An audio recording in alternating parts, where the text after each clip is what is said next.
Hello and welcome to APTN National News Weekend. I'm Daryl Stranger. We're approaching 2 weeks to go until Election Day, and Nunavut has to be one of the most interesting ridings this time around. The incumbent is out, and there are no party politics territorially. Nunavut could choose any party and have before. With more, here's Kent Driscoll. When Nunavut MP Mumila Kakak decided she didn't want to run for a second term, Nunavut's one federal seat was back in play. At the territorial level, Nunavut has no party politics under the consensus system used here. In the last decade, Nunavummiut have elected Conservative, Liberal, and NDP MPs.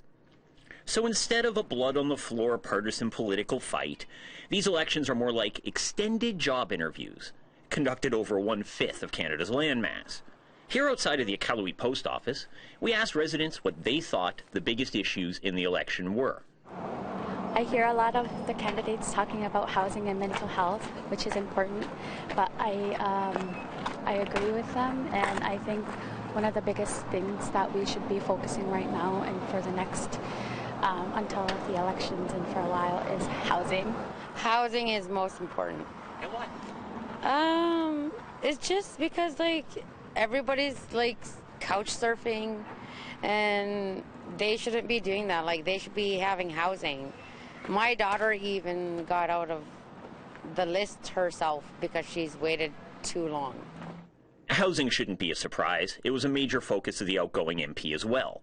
It's also one of the 15 priorities for Inuit this election as outlined by ITK, Inuit Tapiri Kanatami, the Inuit organization that represents Inuit all over Canada. Under the Liberal government, ITK has had a more public role than under previous governments. When Trudeau appears on a Nunavut stage, he's usually surrounded by members of the Inuit organizations. ITK President Nathan Obed was in Iqaluit when the Prime Minister landed earlier this week. At election time, he couldn't really stand next to the Prime Minister because what if another government won? But he did show up. Right here. So we read out some of ITK's 15 items to Inuit and Iqaluit, and it seems like ITK read the room well. Housing is there. First up, ITK wants an Inuit-led suicide prevention program. Inuit-led suicide prevention strategy is very important because it's led by Inuit for Inuit because we know ourselves the best. Oh, wow. That should be most important, first of all. Like, besides housing, suicide prevention should be number one. ITK calls for more food security in Inuit Nunangat. You hear that in Nunavut too. Food security is very important up here. As we all know, we only have fly-in and fly-out communities, and we are very much different than the rest of Canada, but we cannot forget that we are part of Canada. The issues facing Nunavut are easy to identify and a whole lot harder to fix. After all, if they were easy to fix, some government would have done it already. With Election Day looming, Nunavummiut now have to decide which candidate and party have the best plan. Kent Driscoll, APTN National News, Iqaluit. Two First Nations organizations in Manitoba will support a Liberal candidate. They made the announcement at a meet and greet with NDP leader Jagmeet Singh on the campaign trail. Here's that story.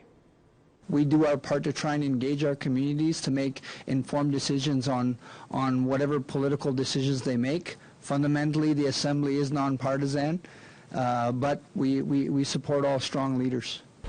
Assembly of Manitoba Chiefs Grand Chief Arlen Dumas made his organization's position clear at an NDP leader meet and greet late last week in Winnipeg. Support First Nations candidates first. To all of our allies and everybody watching, we always have to support our First Nations candidates in the spirit of Elijah Harper. Keep in mind that Elijah Harper was flying a specific color who the majority of the party had made a decision without the involvement and participation of First Nations, and Elijah chose not to toe the party line, and Elijah actually preserved and protected this country and this Constitution on behalf of all of us together, and we can all celebrate in that today. So in the spirit of Elijah Harper, we will always advance our First Nations candidates. He endorsed a Liberal candidate who was running in the Churchill-Keewatin-Nukasky riding. On that level, being a elected official for the past 2 decades, I think that it's time for a fresh start in the North, and I absolutely support Shirley Robinson in her candidacy. Thank you. I concur with that comment. Robinson is from Pimachikamak Cree Nation. She's facing a tough incumbent. NDP candidate Nikki Ashton won for the fourth time 2 years ago. She provided APTN with an emailed statement. I have been honored to receive support from so many Indigenous people in the 5 elections that I have been a candidate. I am seeking their support again to continue the fight for improvements to health, housing, education, and infrastructure. The fight for justice for Indigenous and Northern communities continues. 75% of the people in the riding are Indigenous. MKO, an organization that represents 26 Manitoba First Nations, also chimed in, and Grand Chief Garrison Satie supported Dumas.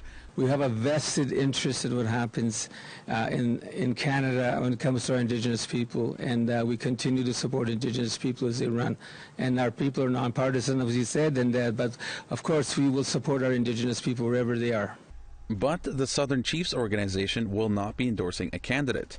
Grand Chief Jerry Daniels said they will wait and see. We have endorsed previously, but because we've seen a lot of humming and hawing this year, we're not taking an endorsement position this year.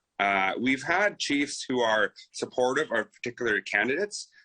We are, waiting to see what sort of action can take place with the different parties. We may see a change in government. Who knows? It's sort of up in the air right now. APTN News reached out to Robinson and the Conservative candidate Charlotte Larocque, but did not hear back as of airtime. Daryl Stranger, APTN National News, Winnipeg. As the federal election campaigns roll on, we've been checking in on various ridings with Indigenous candidates. Michelle Karlenzig takes us to Saskatchewan to meet the hopefuls there. Here's a look at some of the Indigenous candidates in Saskatchewan running in the federal election. Tria Donaldson in Regina Louvain, Harmony King in Denethe, Missinippi Churchill River, Halston Russ in Yorkton Melville, and former Métis Nation Saskatchewan President Robert Doucette in Saskatoon West. All are running for the NDP. Doucette says Indigenous people need to get out and vote. Well, let me say this to Indigenous people across the country, and I'll use Saskatoon West as an example. The Indigenous population across this country has a huge amount of power. First Nations, Métis, and Inuit people, you can elect members of Parliament in a lot of ridings and have a huge influence on this country. Harmony King says she wants to see better internet access and service in the north. There's a lack of services in certain areas of support. Like there's a lack of services.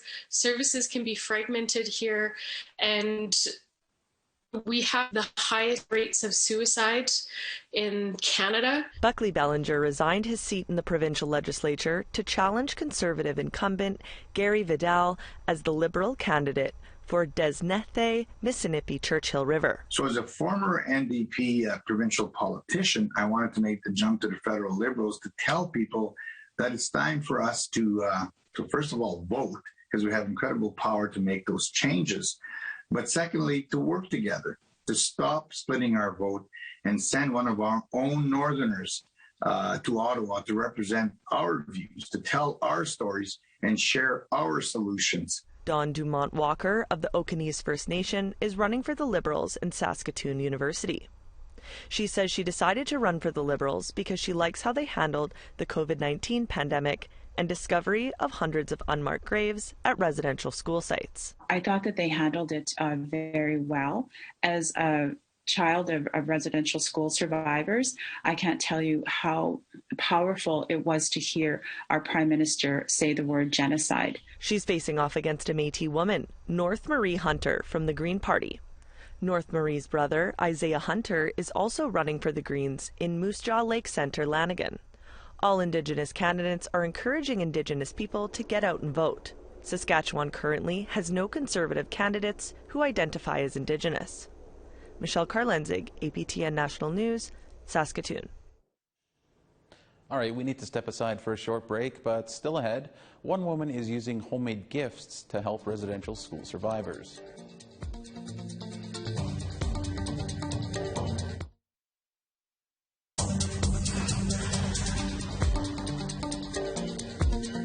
Welcome back. A new class action lawsuit will take on the practice of birth alerts. The suit was filed in the British Columbia Supreme Court this week. The filing represents BC families but is part of a national litigation effort. Birth alerts are notices put on a pregnant patient's file. They require a hospital to contact Child Protective Services when a woman gives birth, and they can lead to the infant being apprehended at birth. The class action alleges the practice is a violation of privacy and constitutional rights. Nikita Steele is the primary plaintiff in the class action lawsuit. Indigenous women's advocates are speaking out about a federal government staffing position that was reportedly filled by a non-Indigenous man. The Native Women's Association of Canada sent a letter to Crown Indigenous Relations Minister Carolyn Bennett this week over the appointment of a new executive director of the Missing and Murdered Indigenous Women and Girls Secretariat.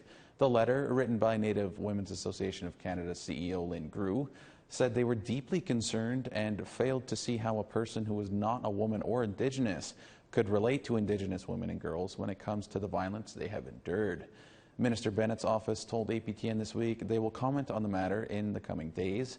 Grew says a non-Indigenous person should not hold such a prominent position. We have a right to be heard on this. We have a right to be consulted on this, and it's absolutely not right. I mean, we talk about a government who says they're implementing UNDRIP, who says they want to implement, they want this transformational change. Well, it needs to start, inside your own department. We need to see Indigenous people inside the department. We need to see even I would go as far as to say an Indigenous minister at some point. How long are these important positions going to be filled by someone who's not Indigenous? In southern Alberta, new developments have been announced for the Tsuut'ina Nation, which is adjacent to the city of Calgary. Leaders of the nation and Calgary businesses have formally broken ground on Teza Park at a retail development on Tsuut'ina land. Auto dealerships, Metro Ford, and Big Four Motors will be the next tenants across the road from Costco, which opened in the fall of 2020.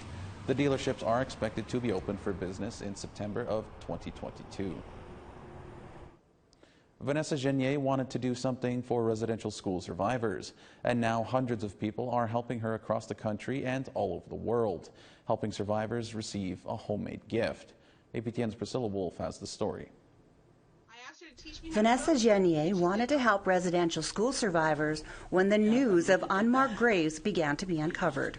I currently live in Timmins, Ontario, and I'm an Indigenous mother, and I'm from Missinaibi Cree First Nation. Her passion has always been quilting, so she took to social media to ask for help. I'm like, well, I quilt, so why not ask other quilters if they'll send me blocks, which is what you can see back here, is blocks made by different people.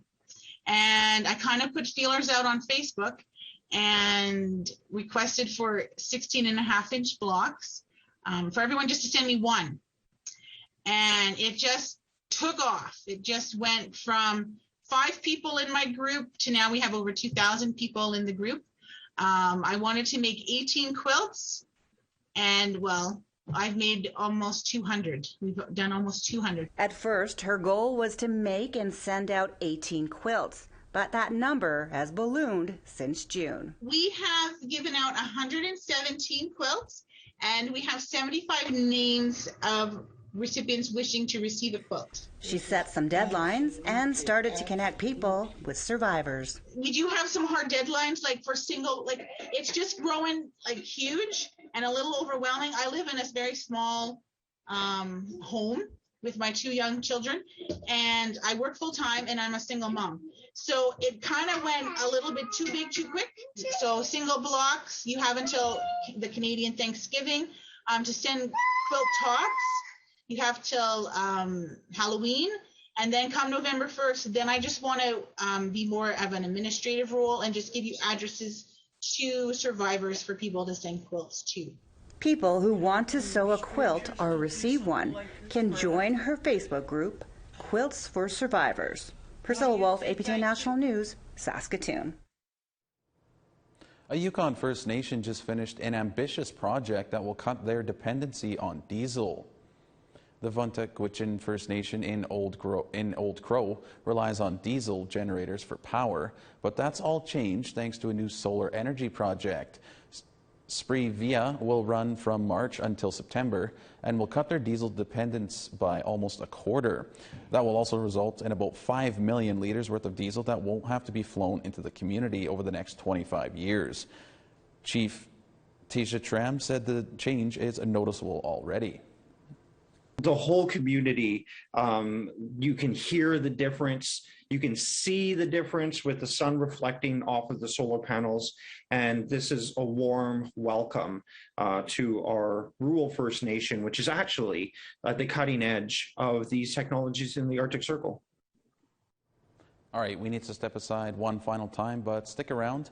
Métis women are being celebrated at a new Winnipeg Art Gallery exhibit. That story after the break.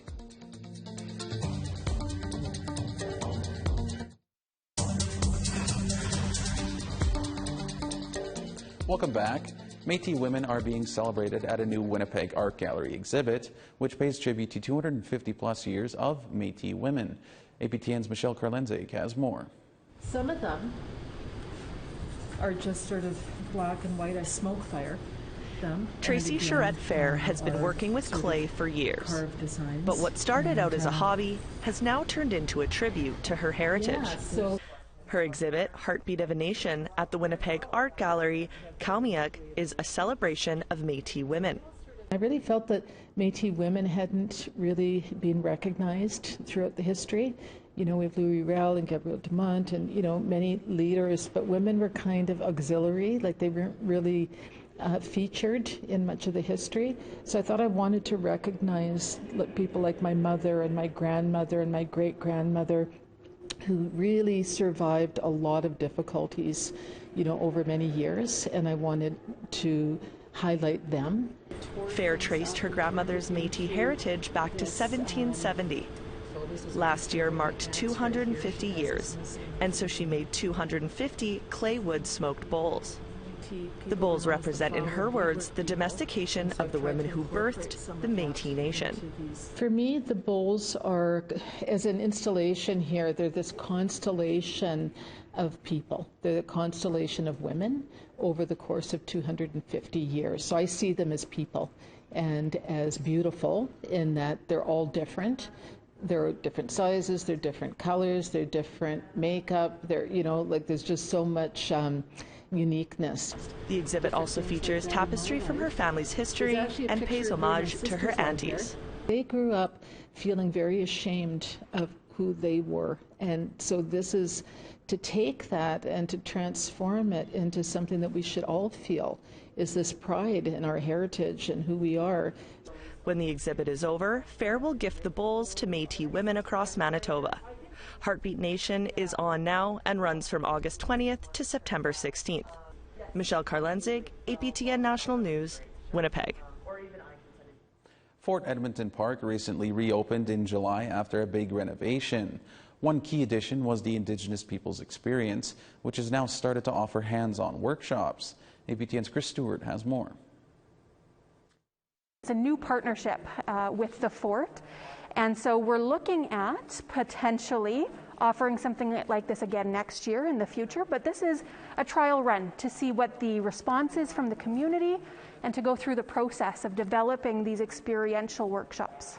Natalie Pepin runs workshops about Métis culture and way of life, both online and in person. Tonight, she's at Fort Edmonton Park teaching how to harvest plants, including rosehip berries, which make a nice tea. Students will also learn to make birch bark baskets. Pepin says it's important to keep the traditional ways alive, and they still work today. We'll be using birch bark and spruce roots and willows to create our baskets. So participants will get to not only learn about our relationships, they're going to experience one of those relationships by both harvesting rose hips and then creating their own basket to take home. A rainy evening didn't dampen spirits as the group learned about traditional plants. But the root is where the magic of this plant is. It's called a styptic, and what that means is it stops bleeding on contact. So you powder the root, and then you have that in your first aid kit for emergencies.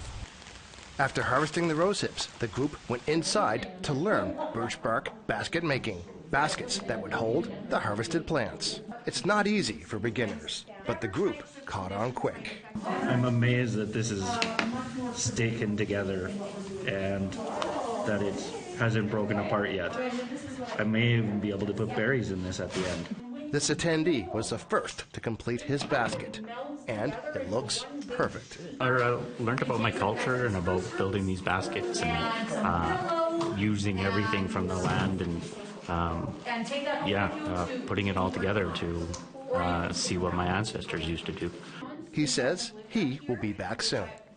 Amazing. I'm really looking forward to actually coming back and bringing my kids here so that they can experience this as well. This workshop and another one which teaches participants how to use porcupine quills and wolf willow seeds will run into October. Chris Stewart, APTN National News, Edmonton. Winnipeg environmental activist Clayton Thomas Mueller has released a new memoir. Life in the City of Dirty Water ties together his stories of survival. Here's that story. Yeah, there's a lot there, but it's a story of my life, but it's a shared experience. I think that many Native people, have gone through. Clayton Thomas Mueller grew up in Winnipeg's inner city. He faced family violence, poverty, and racism, eventually ending up in juvenile detention. Those stories make up his new book. It's a collection of stories basically about what it means and what it feels like to grow up Indigenous, in an inner city. Some of the shared experiences I think that my generation and subsequent generations have had as a result of the legacy of Canada's Indian residential school policy of genocide. And, it's also a story about healing. He hopes the book can help non-Indigenous people understand the hardships some Indigenous people like him face. So there's a lot of things people can do, and I hope that Life in the City of Dirty Water inspires both Native and non-Native people to come together and understand each other maybe a little bit more, have a little bit more empathy, a little more kindness, and most importantly, that it activates people and normalizes conversations about some pretty tough topics. The book is being released in the thick of an election campaign, and he hopes it can put pressure on those in power to make changes. There's a lot of contradictions that continue to exist that that need to be undone, and I hope that this memoir can help advance that discourse. Put pressure on decision makers, empower people. He credits his connection to his culture with turning his life around. Life in the City of Dirty Water can be purchased wherever books are sold, as well as online. Gerald Stranger, APTN National News, Winnipeg. That's all we have for you on this edition of APTN National News Weekend. For news anytime, you can visit our website at aptnnews.ca. I'm Gerald Stranger. Thank you for joining us. Have a great weekend.